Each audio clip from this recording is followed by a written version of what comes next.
When we watch the news and see reporters talking about the conflicts that are playing out across the Middle East, we hear a lot about fighting between the Sunnis and the Shiites, the two main sects of Islam. But many of us have no idea what the difference between the two groups is and why there is so much friction between them. So let's take a look at some of the history and the geopolitics to get a sense of what is really going on.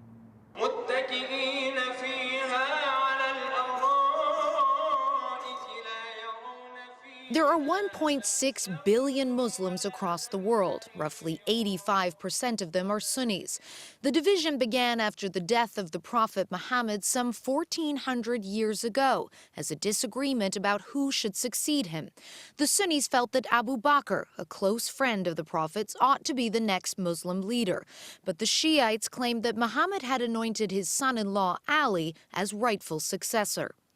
The Sunnis won out, but a split was born, and that rift was cemented when Ali's son was later killed by the ruling Sunni troops, an event which the Shiites commemorate every year.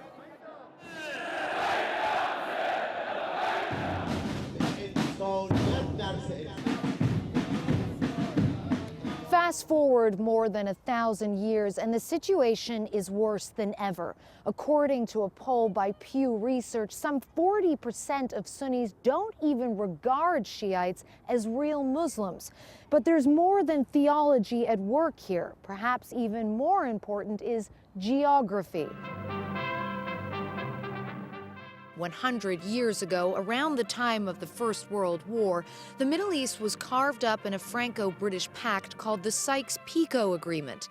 But the Europeans had little interest in understanding the religious and ethnic intricacies of the Middle East when they divided up the region. Still, these arbitrary borders became the blueprint for today's map. The Shiites were divided primarily among Iran, Iraq, and Lebanon, with an offshoot of Shia Islam, the Alawites, in Syria. This area has come to be known as the Shia Crescent.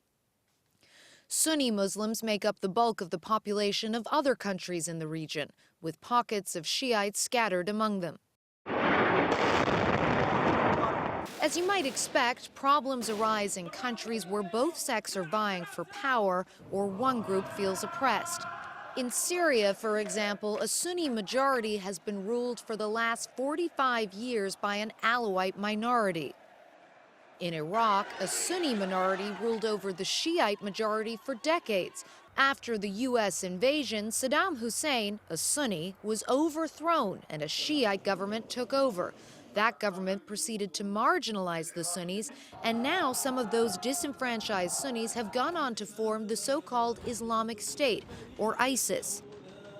Now let's do a quick who's who in the Middle East. As you've just heard, ISIS, along with al-Qaeda, are Sunni groups. Hezbollah is Shiite. Osama bin Laden was a Sunni.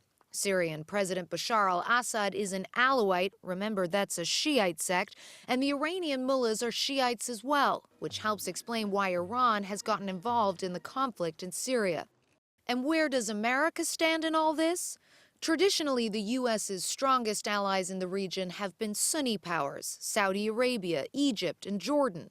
But now the U.S. is pursuing a nuclear deal with Shiite Iran and is working alongside Shiites in Iraq to try to destroy ISIS.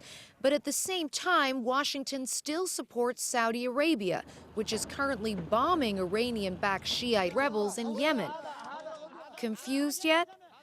One satirist summarized the tangled web of conflicting relationships with this map. So what can we conclude? At the end of the day, it's important to remember that the majority of ordinary Sunnis and Shiites do not hate each other, and both groups share the same core tenets of Islam.